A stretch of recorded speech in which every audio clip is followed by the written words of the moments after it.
as we know, we have 365 days in the year.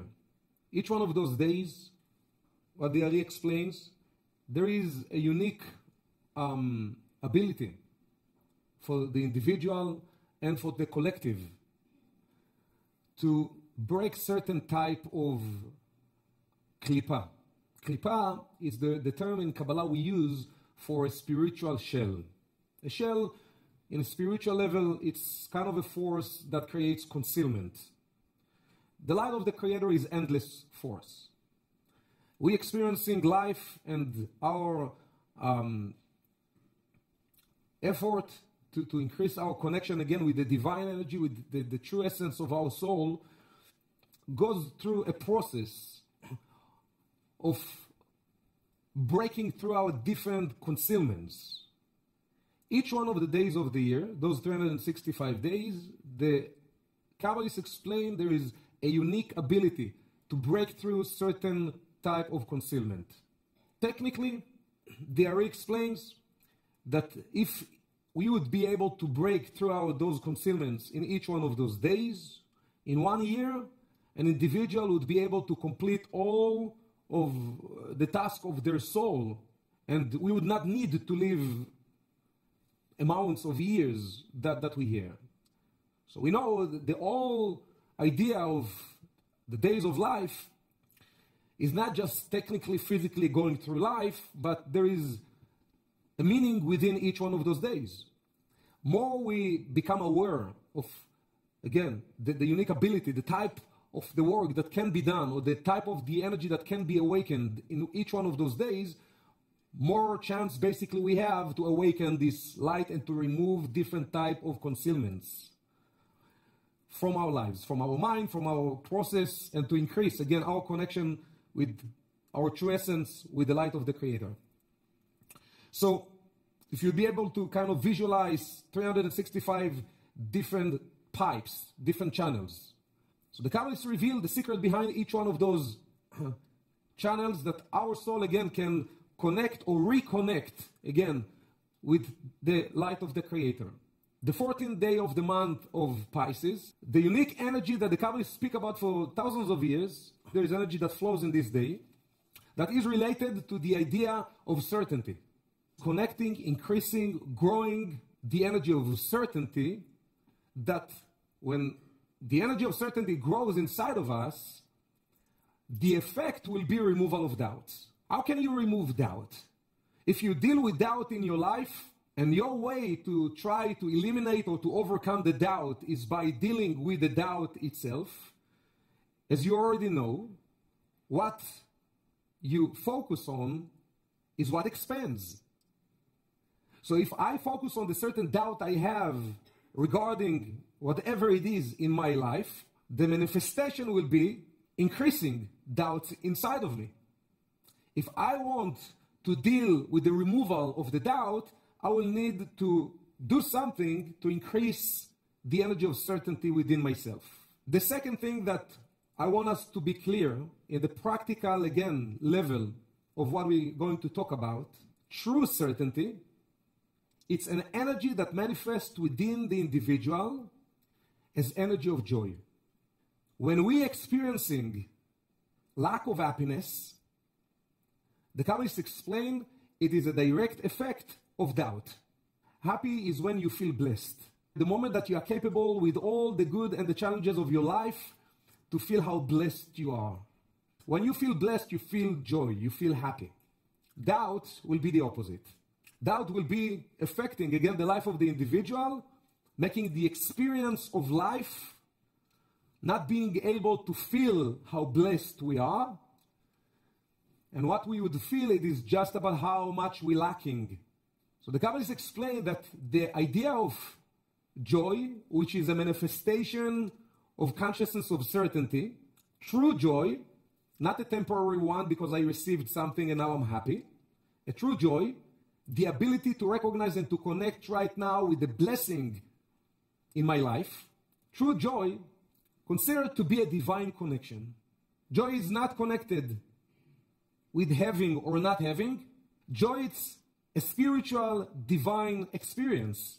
When you speak about Purim, as we want to, again, decode this day and the energy and the secrets behind this day, there is energy that we can awaken in one day in the year that can be a channel for certainty and therefore for joy in the rest 364 days of the year. Meaning the Kabbalah is saying that my ability to overcome all the human limited consciousness that is so reactive, feeling happy when certain things happening in my way, feeling down and unhappy when things don't happen in my way. This is kind of the limited human way of experiencing life.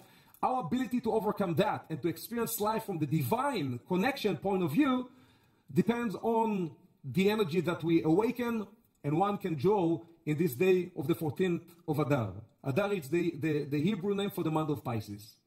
So if we can just imagine the power of this day in the simple term, one day that the gates, the spiritual gates, are open, and as much power that I connect with, I draw in this day, it will be manifesting as the ability to channel all of this energy to the rest 364 days of the year, that in 3 months from that day, when I will face certain type of challenge that normally I would feel about it as a dark moment, because simply something did not happen in my terms, I will be able to recognize in that moment how blessed I am, and this, that normally would bring sadness into my experience, would not have the ability to affect me. So when we speak about what's the purpose, the bottom line of life, the purpose of life is to get into a point of enjoying your life.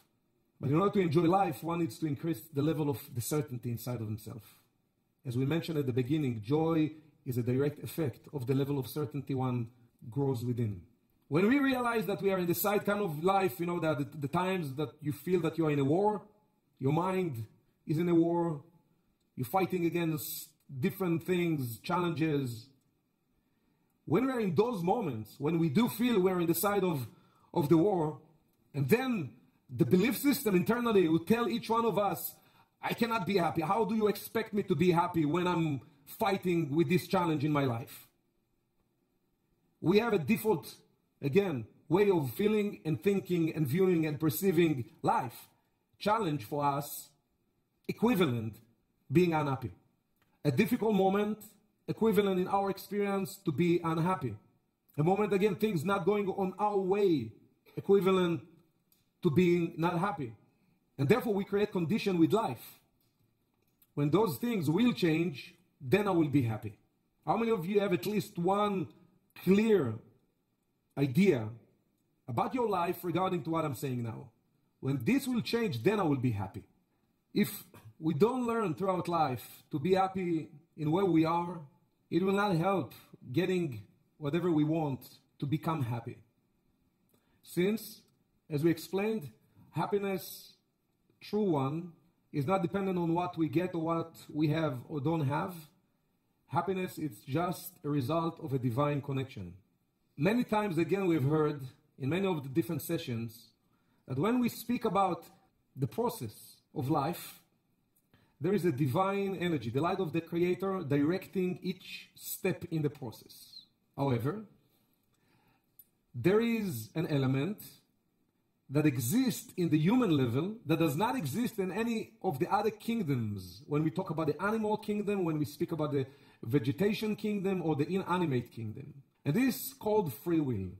In one hand, the Kabbalists teach that every step within the process of each one of us, individually and collectively, by the way, there is the divine energy, there is the light of the Creator in each one of those steps, but at the same time, we have our own free will.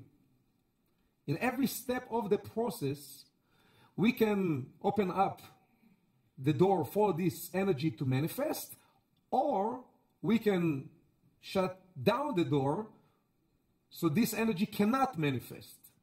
The manifestation of light depends on the vessel. The desire of the light, the desire of the Creator, what known in Kabbalah is the thought of creation, one simple thought to share. And since the divine, since the Creator is a force of infinite good, All what the Creator desire is about, to share infinite good with each one of us. Again, individually and collectively. Nothing can change the intelligence of the divine, the desire of the divine force. Even when we say somehow in the process of life no to the light still has the desire to be revealed. We just finished a session of 10 luminous emanation just before this session. Every Monday I teach the tree of life between from 7 to 7:30. And we spoke about one idea that very much related again to these teachings. That the whole idea of stress in life is a spiritual condition when there is more energy tries to be revealed, but there is no vessel to reveal that energy. Meaning stress is a condition that there is more light than a vessel. So the normal way of most of people to deal with stress, not in the physical level, but internally, is something within says, I don't like this stress. I don't want it. Why stress at the beginning manifested inside of us? How come that there is more energy than an ability of my spiritual vessel to contain this energy? How come? And as we explained, any time that a level of desire becomes awakened inside of you, when you say I want, not say with words, when internally you feel I want more. I want more in my relationships. I want more in my career. I want more in my spirituality. I want more. When you say internally, I want more, this desire communicate. This is the communication system with the divine. When you say I want more, the light does not have free will. The light must come. The desire becomes the magnet to draw energy. When you communicate with the universe, when you feel I want more, more will come. But will not manifest in the way that you would want it to manifest. Your desire becomes a magnet to draw energy, but energy, in order for the energy to become revealed, the energy needs to have a vessel. In the current condition of my vessel can contain the amount of energy that exists within me right now. So if I want more, what do I need to do? Expand the vessel. When I ask for more, I ask for my current spiritual vessel position. This vessel doesn't have room for more. So any more energy that I will draw will manifest itself not as this additional blessing that I wish to come. It will manifest as additional stress. So the solution most of people came with in their life is asking for less. Because they realized every time that they want more meaningful relationship, they get disappointed. Why? You ask for more, there is more energy you draw, there is no vessel for it to manifest. Either you realize the spiritual condition and you deal spiritually with expansion of your vessel, whatever it means, or you just experience the stress and you realize in one point every time that I ask for more stress manifests. And who wants stress? Who wants pain? And as we mentioned at the beginning, we're not here to experience pain and stress. We're here to enjoy life. So how can you enjoy? If you ask for more, and the Ari explains that this desire for more is part of the nature that was imbued within our soul. You cannot run away from it. Your nature will always awaken you to ask for more. But if the mind comes into conclusions that every time I ask for more, my teacher, the Rav, would say it gets hot in the kitchen. So of course, what the vessel will go through is diminishment of the desire. So this person will ask for less. Who needs relationship in life? Just bring pain. Who needs now to work hard to manifest this vision of the business that I wanted all my life? Every time I try, I get rejection and I get resistance and I get more challenges and difficulties and all the reasons why I should not do it. Every time I'm moving forward to manifest something that I really want, it feels like life going against me. Instead of fighting the stress, we need to create a different condition that there will be more expanded container to be able to allow this additional energy to become more manifested in life. So the Ari, in the Gate of Meditations, speaks about the whole spiritual, condition, all what take place in the metaphysical, in the place where our eyes cannot see, where even our feelings, the natural, cannot reach that place. Our awareness can reach that place. And when the awareness goes to those places, the awareness starts to affect the way we feel. This awareness starts to affect the way we think, the way we perceive our process. We talk about being happy in where you are is the seed to be able to invite all the additional blessings. If my happiness will be conditioned in what I'm going to have, get, achieve, manifest, this happiness will not manifest as true happiness even if I will get what I want. Happiness, it's a divine connection. I need to find this divine connection in where I am now. We will need to realize how blessed we are right now. We will need to realize that right now we have everything that we need to be the happiest individual in the world. Then this creates a condition, spiritual condition, for the universe to assist you to elevate to a high level of manifestations of more energy. We're going now into the 14th day of the month of Pisces and the secret behind this day. We know that all of those secrets, by the way, were coded within one of the scrolls known as the scroll of Esther, Megillat Esther. In the Megillah, in this scroll, the literal story describes what happened 70 years after the exile of the Israelites to what known today is Iraq, Babylonian, it is the biblical name of it. So we talk about towards the end of the exile, 70 years after the exile, just before the end of the exile and the returning of some of the people who were exiled back to the land of Israel and rebuilding the second temple. So this story takes place in this period of time. However, in Kabbalah, we learn that none of those stories, not in the scrolls and not in the Bible, they were written in order to describe some historical events. However, they were written to code, as a code for cosmic energy that, as the Ari explains, revealing itself every year at the same day in the Kabbalistic calendar. The Ari says, כי בכל זמן של גלות, in any time of exile. When the Ari talks about exile, he does not talk about a physical exile of a nation being in exile from their land.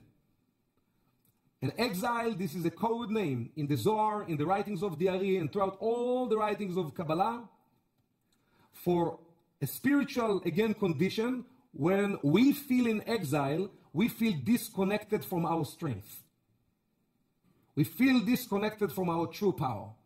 We feel disconnected from the meaning of life. We feel disconnected from ourselves. We feel disconnected from what is happening around us. A disconnect. Exile, it is a code name for any moment in our lives process when we get to feel disconnected.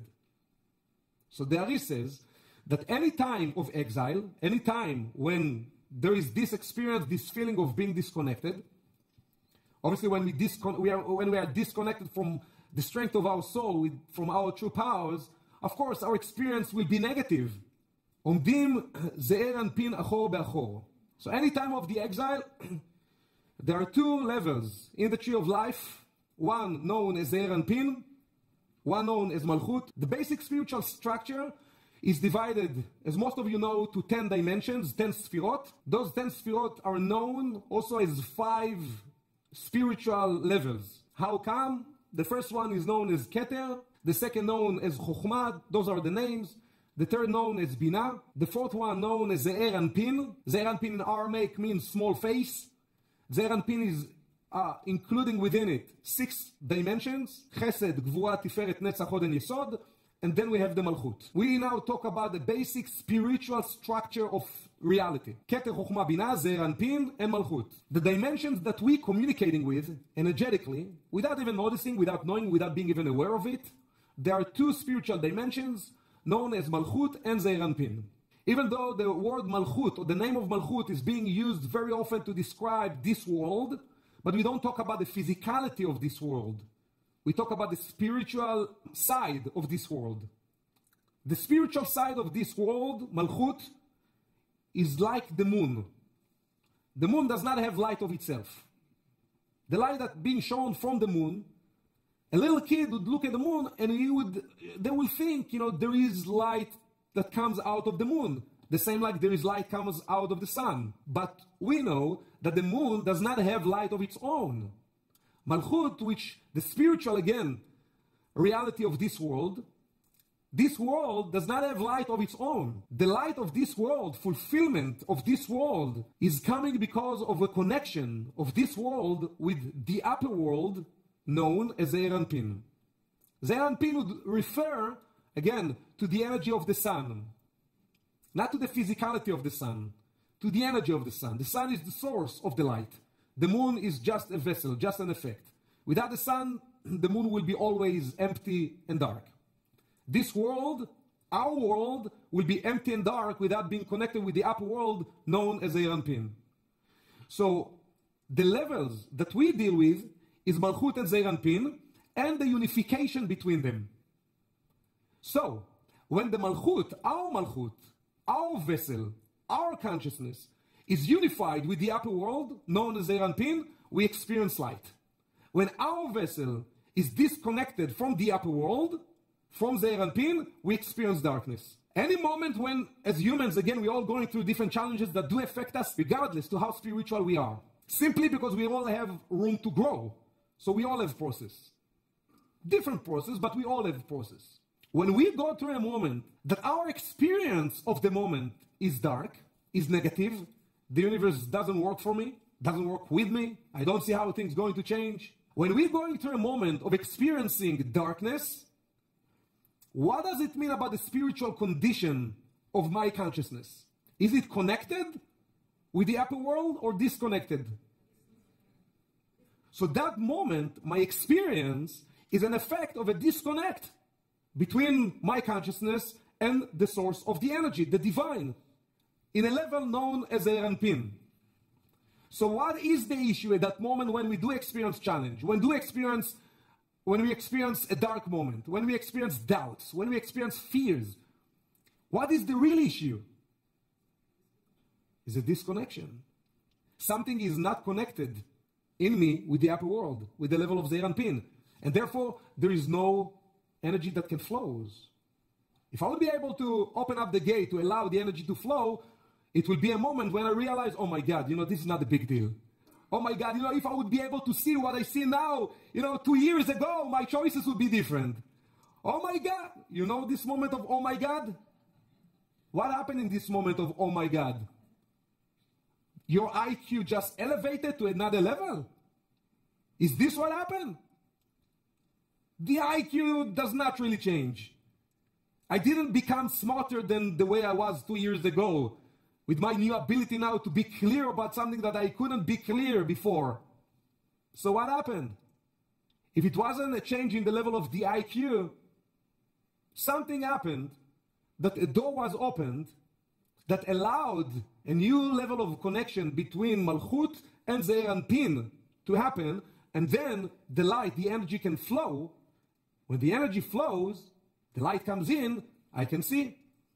When I cannot see, when I don't have the clarity, doubts will come in, and most of the time we will not even realize that the doubt is just an effect of spiritual blindness, because the gate is closed, energy does not flow, the light is not coming in, and I cannot see. There is a concealment. This is what we call shell, a klipa. There is a shell. What is the difference between a moment that I became clear and a different moment that I wasn't clear? What is the difference? Nothing changed physically. If you would recall to different things that you experienced in your life, I guarantee that most of the times, nothing physically changed. Something just changed in you. But the spiritual condition that happened, a gate was opened, energy flows, the light comes in, you can see. You can see now something that you couldn't see before. Not because it wasn't there, but it was concealed. But at the time of exile, as the Ari writes, those two levels are in a certain position called back-to-back. Zeir Anpin and Malchut are in a position of back-to-back. There are two positions the Ari explain here.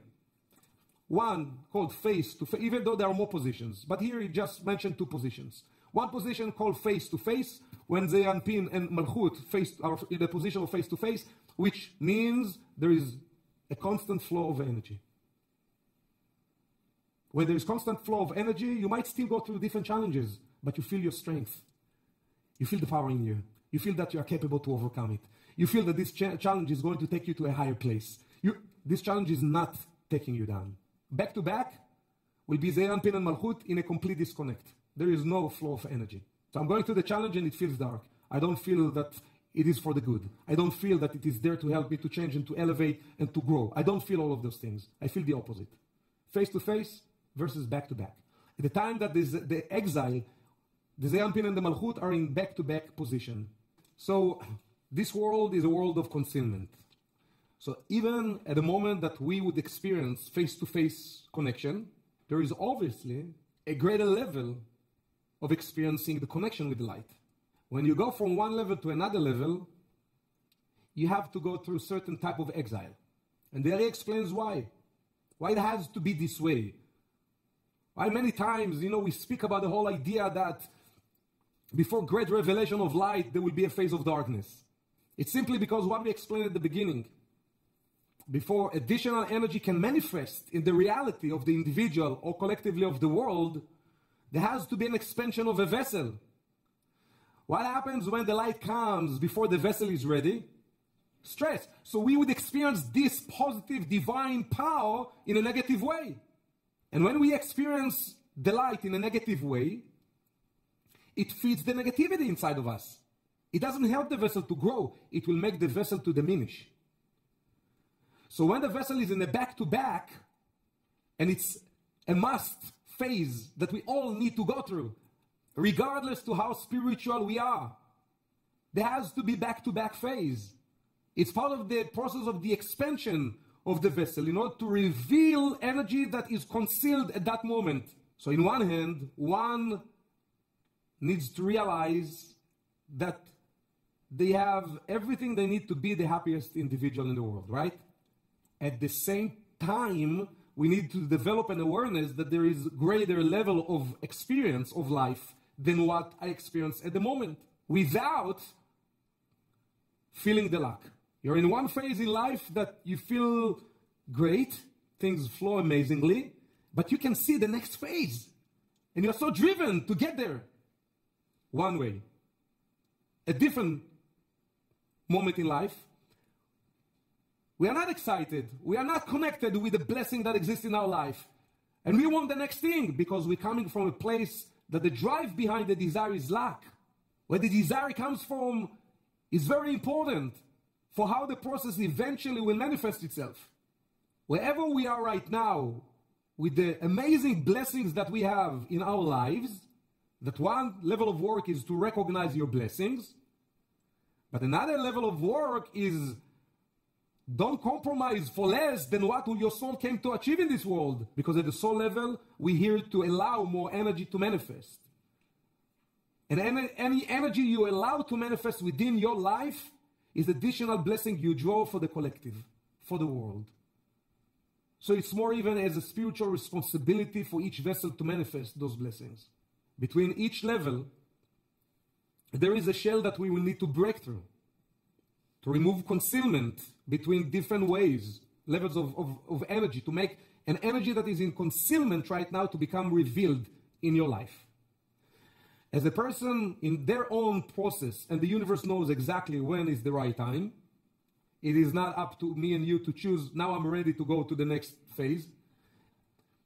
There is a perfect timing that the Creator, that the Divine will walk each one of us step by step. And most of the time, when we are about to cross from one level to another level, which means to break through another concealment, we will not be aware that in the supernal world of our soul, this is really what is taking place. What we will feel is that we experience great time, and now we don't. When you feel that way, back to back, it's an indication that at the spiritual level, the supernal experience of your soul is going through a transition. It's being elevated. But when we're experiencing back to back, do we feel elevated? No. Now I want you just to imagine for a second a new strength inside of you. That in this coming year, more than ever, you will have a new spiritual ability.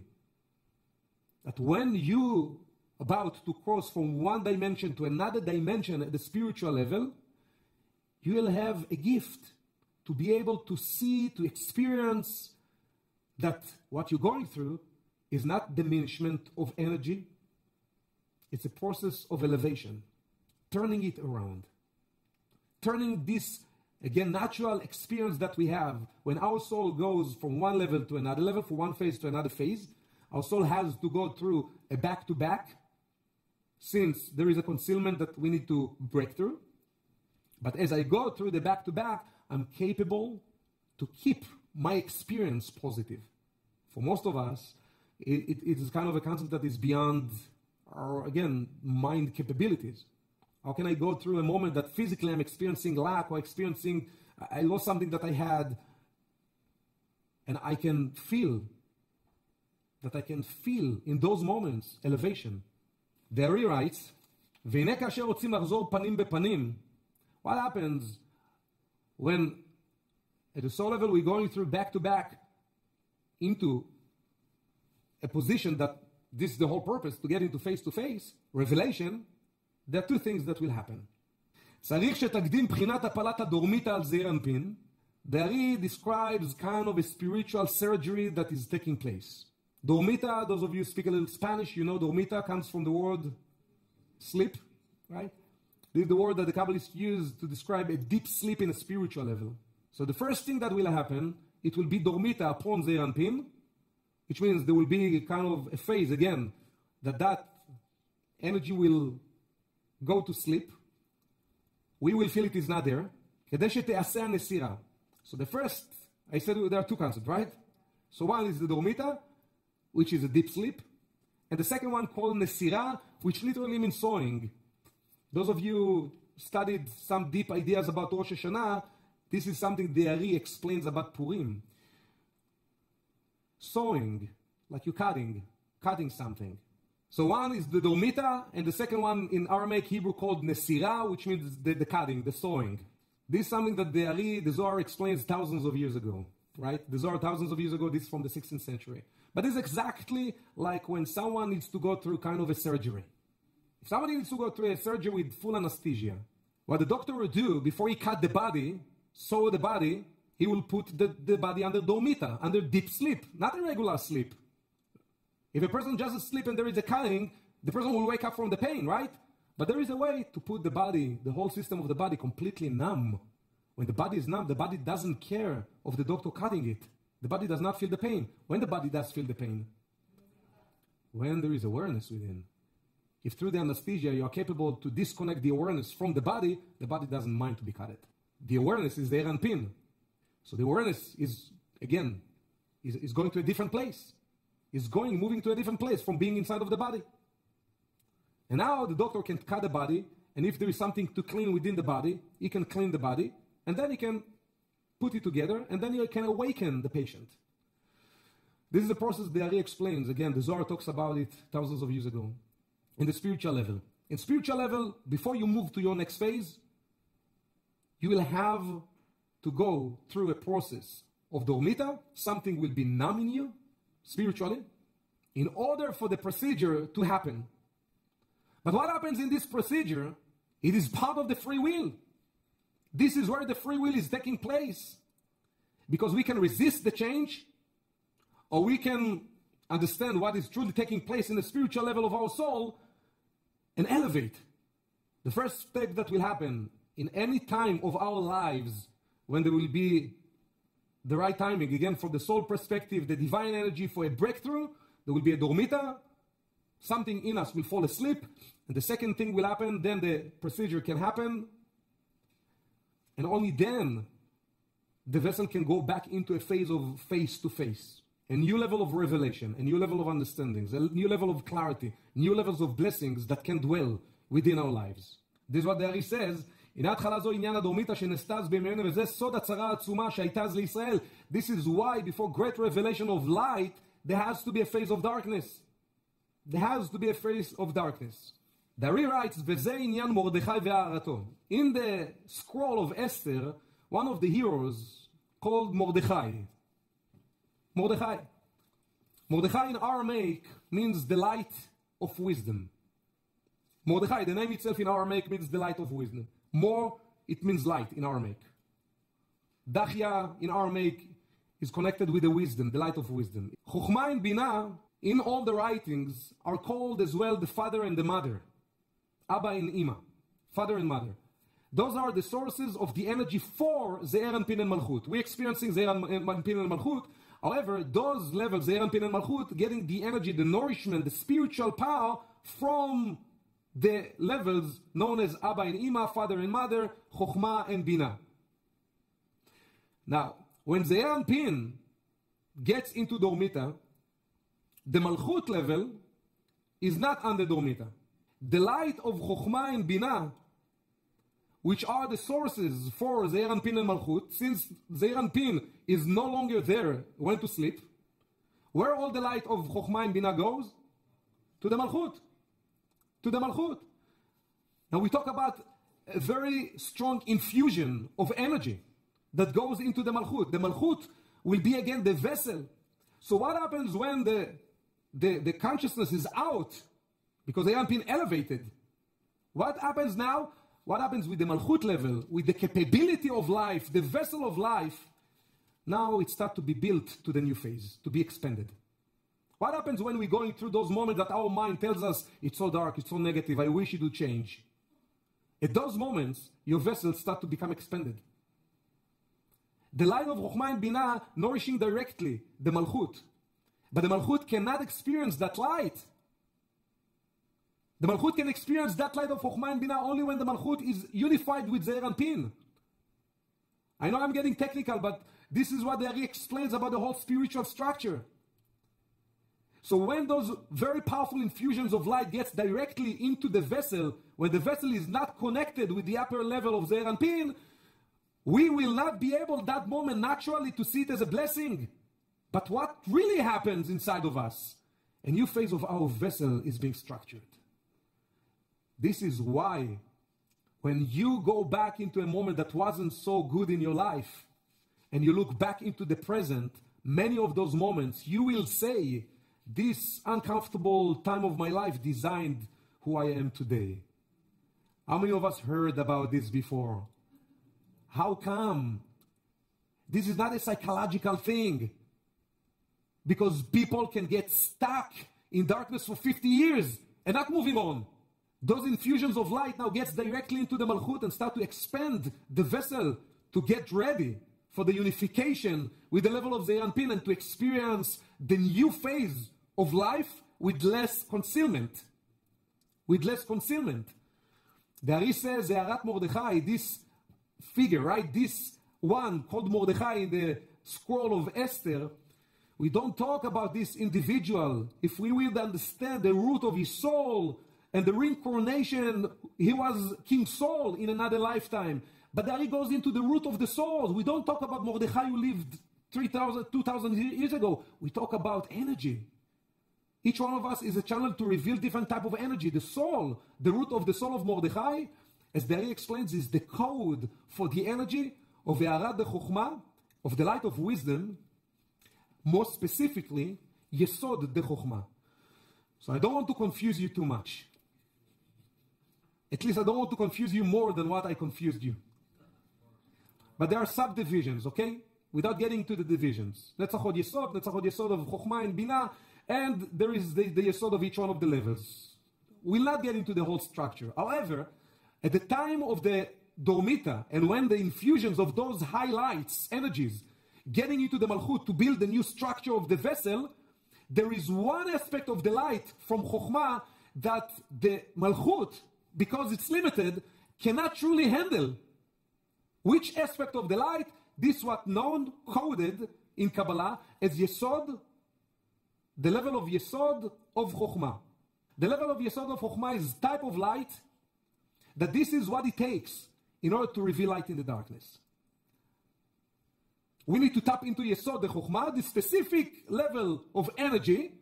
In the process we're going through as human beings, when we're going through the ups and downs, if I can connect with Yesod de Chochmah, this is the code name for the light that shines within the darkness. If I'm not connected to it, it doesn't matter what you're going to tell me. I will feel bad. And you can be my best friend and you might tell me, listen, it's all for the good, but I don't feel it is for the good. When I'm capable to feel it is for the good, it doesn't matter what I'm going through, I'm happy. Because I'm certain it is for the good. Certainty It's just another condition for revelation of that aspect of light called Yesod Chochmah in the vessel of the individual.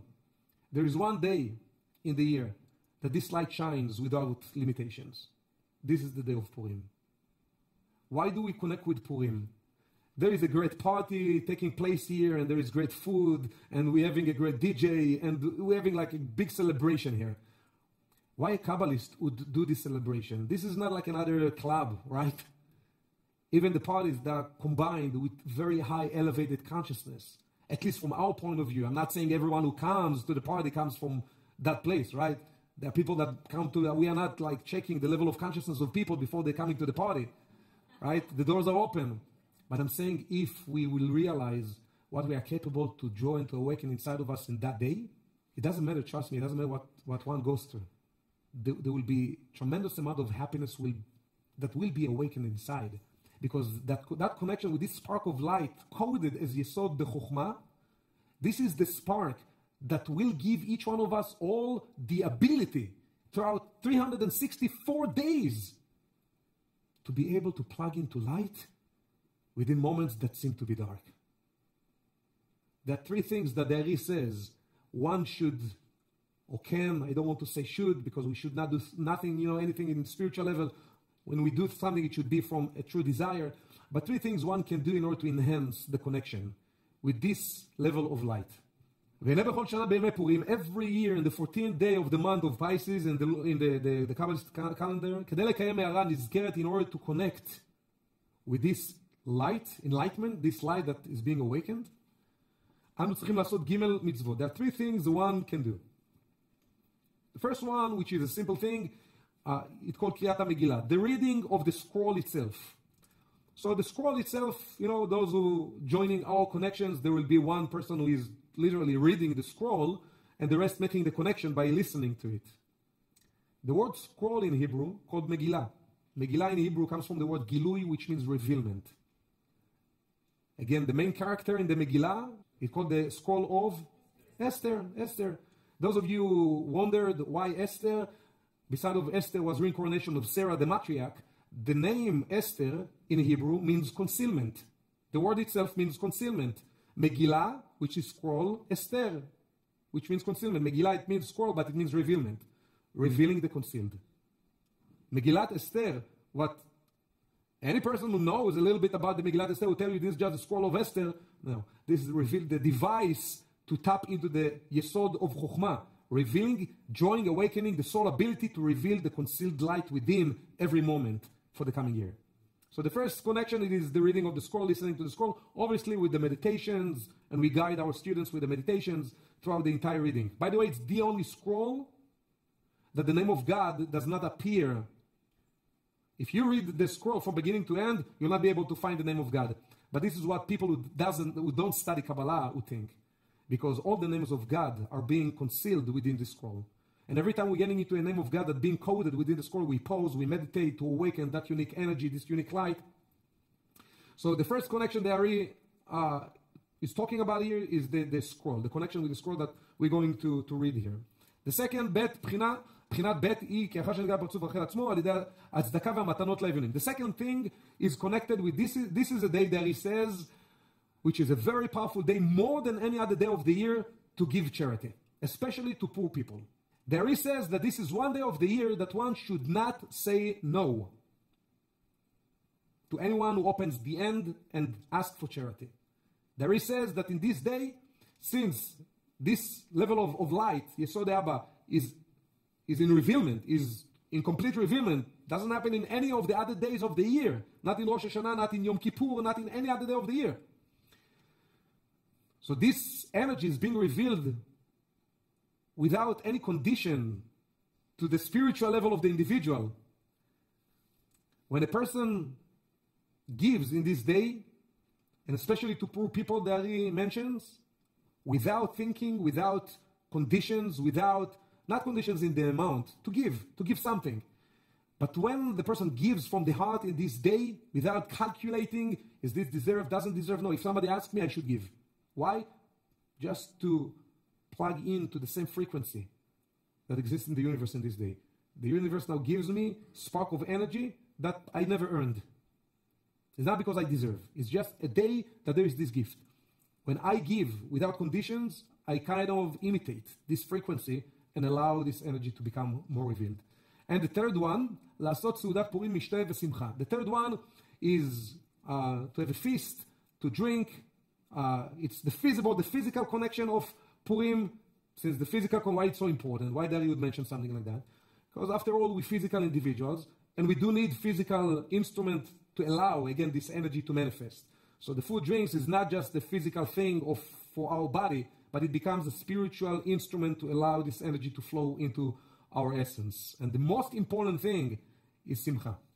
It's in this day, it's one day that you want to get yourself into this state of happiness for no reason. For no reason. That people would look at you and will not understand why you are so happy. Because most of the time we're looking for reasons. And if we see somebody happy, we assume something good happened. It's one day that nothing needs to happen in order for any of us to tap into that light of happiness.